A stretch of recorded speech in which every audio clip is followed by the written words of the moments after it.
New Satpura ITI के YouTube channel में आपका स्वागत है। आज का जो हमारा टॉपिक है वो डीसी शंट जनरेटर है। तो इसके परिचय के बारे में हम देख लेते हैं। तो इसमें जो आर्मेचर है उसके दो टर्मिनल A1 और A2 हैं। और ये जो शंट फील्ड वाइंडिंग है, जो फील्ड वाइंडिंग है इसको हम शंट फील्ड वाइंडिंग का कहते हैं, क्योंकि ये जो फील्ड वाइंडिंग होती है इस आर्मेचर के साथ समांतर क्रम में जुड़ी होती है। इसीलिए इस वाइंडिंग को शंट फील्ड वाइंडिंग कहा जाता है।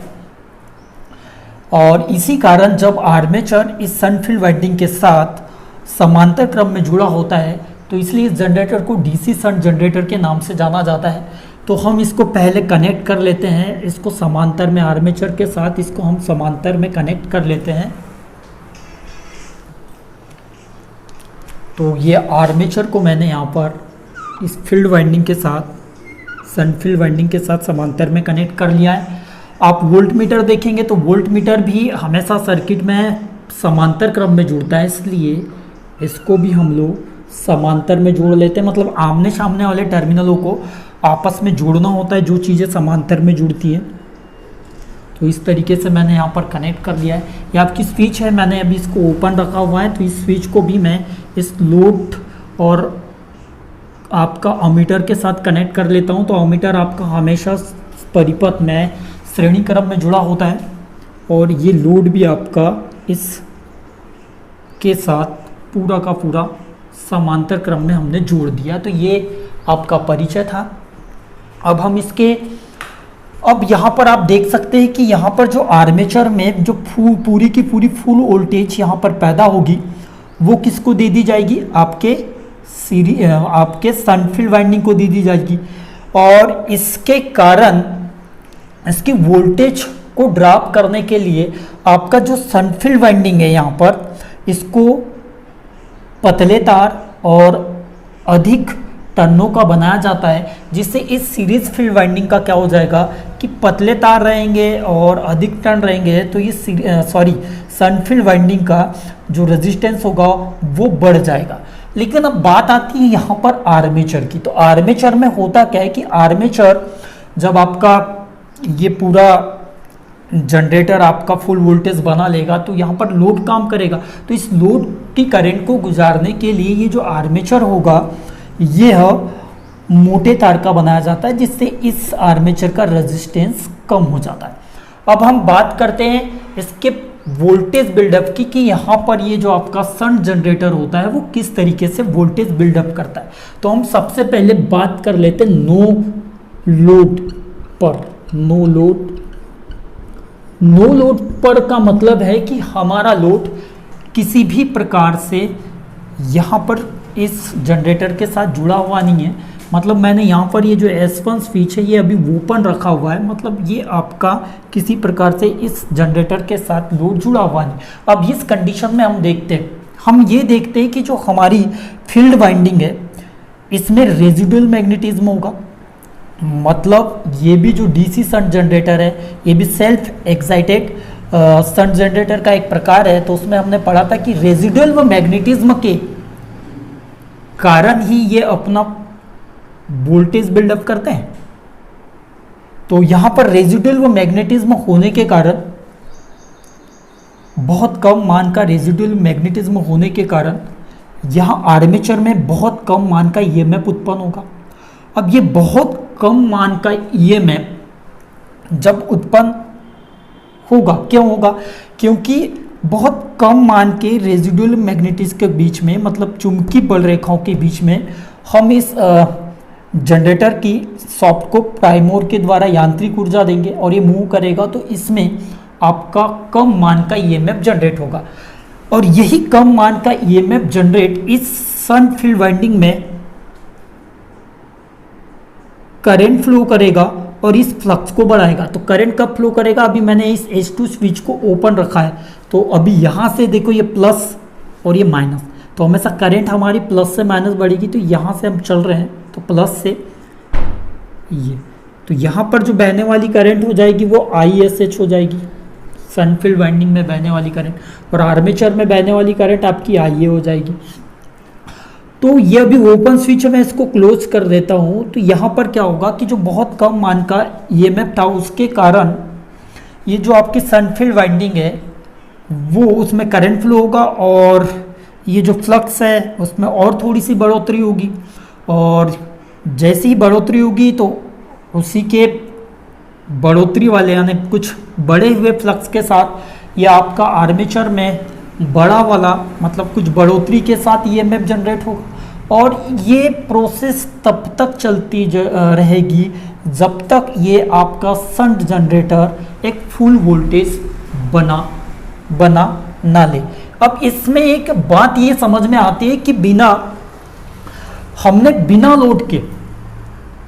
बिना लोड के मतलब नो लोड पर आपका जो डीसी शंट जनरेटर होता है एक फुल वोल्टेज का निर्माण कर लेता है, या हम कह सकते हैं कि जो डीसी शंट जनरेटर होता है उसको हमेशा चालू, जब जनरेटर को हम चालू करेंगे तो बिना लोड के ही चालू करना चाहिए, तब आपका ये जो डीसी शंट जनरेटर है एक फुल वोल्टेज का निर्माण कर लेगा। और ये ऐसा तब तक होता है जब तक ये प्रोसेस तब तक चलती रहती है जब तक ये फुल वोल्टेज ना बना ले। ठीक, अब ये वोल्ट मीटर है, यहाँ पर जो भी आपका फुल वोल्टेज होगा वो आपका ये वोल्ट मीटर आपका शो कर देगा। अब हम बात कर लेते हैं लोड पर। अब लोड की कंडीशन पर क्या होगा, मतलब हम ये वाली स्विच को क्या कर देते, जोड़ देते। अब यहां पर हमने जोड़ दिया है तो अब क्या होगा कि ये करंट प्लस से आगे चले हम, तो ये तो सनफील्ड वाइंडिंग था, इसमें से करंट फ्लो होगी। अब आगे चलेंगे तो ये करंट यहाँ से ये फ्लो होगी, तो ये लोड है मतलब IL करंट फ्लो होगी, लोड में से बहने वाली करंट इस तरीके से। अब यहाँ पर एक बात आती है कि क्या लोड लगाकर आपके जनरेटर को घुमाना चाहिए। यदि हम ऐसा करते तो क्या होगा, यदि हम ऐसा कर रहे हैं कि हमने लोड को लगा दिया है, मतलब आपकी लोड के साथ जो स्विच है वो ऑन है, या लोड लगाकर हम यदि किसी जनरेटर को डीसी शंट जनरेटर को चालू करते हैं तब होगा क्या। अब यदि हम ऐसा करते हैं तो होगा क्या कि जो आपका आर्मेचर है उसमें जो आपका ईएमएफ बहुत कम, रेजिडुअल मैग्नेटिज्म के कारण जो बहुत कम मान का ईएमएफ यहाँ पर जनरेट होगा वो इस सनफील्ड वाइंडिंग में से ना गुजरकर इस लोड में से गुजरेगा, क्योंकि हमने ये देखा है कि यहाँ पर लोड लगा हुआ है तो लोड का जो रेजिस्टेंस होगा कम होगा, तो जो करंट होगी वो कम रास्ता, मतलब जहाँ पर आपका रेजिस्टेंस का रास्ता कम है वहाँ से गुजरना स्टार्ट कर देगा, मतलब प्रॉपर रूप से यहाँ पर करंट फ्लो नहीं होगी, पर्याप्त रूप से आपके सनफील्ड वाइंडिंग में करंट फ्लो नहीं होगी।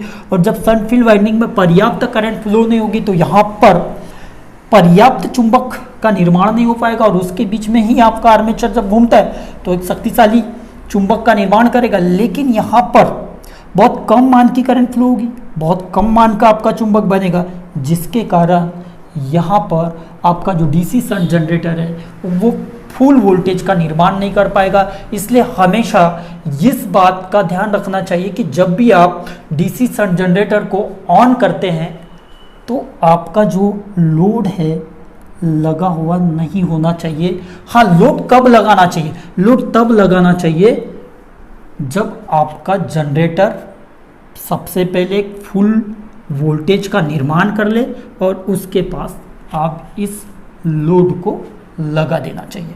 अब इसके कुछ नोट मोस्ट आईएमपी चीज़ों की बात कर लेते हैं। तो हम लोग देखते हैं कि जो भी आपका कनेक्शन होता है यदि वहाँ वो पैरेलल में होता है तो उसमें करंट क्या हो जाती है, दो भागों में बढ़ जाती है।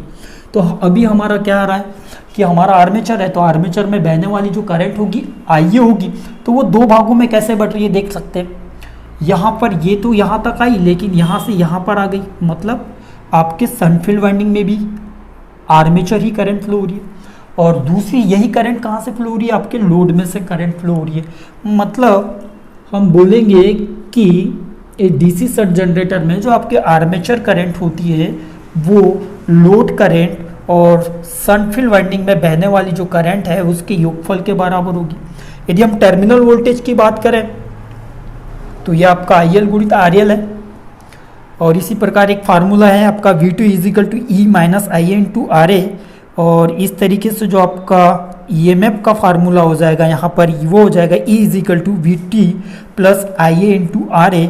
आर ए मतलब आपका यहाँ पर आर्मेचर का रेजिस्टेंस है, आई ए मतलब आर्मेचर करंट और वी टी मतलब टर्मिनल वोल्टेज। अब यहाँ पर मैंने और एक डायग्राम बनाया हुआ है। अब यहाँ पर आप देख सकते हैं armature A1 A2 Z1 Z2 आपका सनफील्ड वाइंडिंग हो गया और ये लोड है। अब सेम यहाँ क्या हो रहा है कि मैंने यहाँ पर एक रियोस्टेट लगा हुआ है, एक वेरिएबल रेजिस्टेंस लगा हुआ है। अब ये आप कहेंगे कि यहाँ पर हमने वेरिएबल रेजिस्टेंस क्यों लगाया, तो वेरिएबल रेजिस्टेंस लगाने का मतलब है कि जब आपका आर्मेचर वोल्टेज बना लेता है, एक वोल्टेज बना लिया और यहाँ से आपकी आर्मेचर करंट यहाँ से फ्लो हो रही है, और ये जो वेरिएबल रेजिस्टेंस क्या होगा कि इसके रेजिस्टेंस को हम कम ज़्यादा करके इस सनफील्ड वाइंडिंग में बहने वाली जो करंट है उसको कम ज़्यादा कर सकते हैं। तो इसका परिणाम क्या होगा वो देखते हैं। अब होगा क्या कि जो आर्मेचर जो करंट आपके सनफील्ड वाइंडिंग में फ्लो हो रही है उससे आपका जो VR लगा हुआ है, मतलब इस सनफील्ड वाइंडिंग में फ्लो होने वाली करंट को यदि हम कम ज़्यादा करेंगे तो उससे क्या होगा कि आपका मान लो यहाँ पर करंट फ्लो हो रहा है, इसको मैंने अभी कम कर दिया, तो कम करंट फ्लो होने के कारण यहाँ पर जो आपकी चुंबकीय बल रेखा बनेगी, मैग्नेटिक जो फील्ड बनेगा वो कम बनेगा, और जब ये कम बनेगा तो उसके एवरेज में आपका आर्मेचर में क्या होगा, ईएमएफ कम होगा। ठीक है, मतलब ISH क्या है आपका कम है तो ईएमएफ भी क्या हो गया, कम हो गया। ऐसा क्यों हुआ, क्योंकि ISH के कम होने पर मतलब सनफील्ड वाइंडिंग में बहने वाली करंट के कम होने पर आपका फ्लक्स, इसको FSH नाम दे देता हूँ, मतलब सनफील्ड वाइंडिंग का जो फ्लक्स होगा वो कम होगा, और उसके साथ साथ आपका ये आर्मेचर में भी ईएमएफ कम होगा। यदि हम इसकी करंट इसके रेजिस्टेंस को मान लो बढ़ा देते हैं, और बढ़ा देने से क्या होगा कि इसमें करंट कम होगी तो इस तरीके से आपका हो जाएगा। यदि हम रेजिस्टेंस को कम कर देते हैं तो करंट क्या हो जाएगी, बढ़ जाएगी। अब मान लेते हैं इसका रेजिस्टेंस कम कर ले, वेरी करके कम कर ले, तो करंट क्या हो गई, अधिक हो गई। और जब आपकी करंट अधिक होगी तो फ्लक्स आपका क्या होगा, अधिक होगा, मतलब चुंबकीय क्षेत्र आपका अधिक बनेगा, और जब चुंबकीय क्षेत्र अधिक बनेगा तो उसके एवज में आपका आर्मेचर उसके बीच में घूमेगा तो अधिक आपका ईएमएफ जनरेट होगा। कहने का मतलब हम कह सकते हैं कि इस डीसी शंट जनरेटर में एक वेरिएबल रेजिस्टेंस को लगाकर हम ये डीसी शंट जनरेटर की वोल्टेज को घटा या बढ़ा सकते हैं। ये था इसका कहने का मतलब। अब इसके यूजेस की बात कर लेते हैं कि इसका यूज कहाँ पर होता है। तो हमने अभी देखा है कि जो आपका डीसी शंट जनरेटर होता है उसको बिना लोड, मतलब लोड पर चालू नहीं करना चाहिए, क्योंकि लोड पर चालू करने पर वो पर्याप्त रूप से वोल्टेज नहीं बना पाता। मतलब जहां अधिक वोल्टेज का बदलाव ना हो, मतलब आपका लोड हमें मतलब नो लोड होना चाहिए। तो उस कंडीशन में बिना लोड के आपका ये जो डीसी शंट जनरेटर होगा, इसका यूज़ जहाँ पर लोड ज़्यादा बदलाव ना हो, लोड में बदलाव ना हो, तो आप लोग देख सकते हैं इसका जो सामान्य तौर पर अधिकतर जो यूज़ होता है वो बैटरी चार्जिंग में होता है। बैटरी चार्जिंग में हम लोग इसका यूज़ करते हैं, या इलेक्ट्रोप्लेटिंग में भी इस डीसी शंट जनरेटर का यूज़ करते हैं। तो ये था आपका DC shunt generator. Next class में हम नेक्स्ट टॉपिक देखेंगे। धन्यवाद।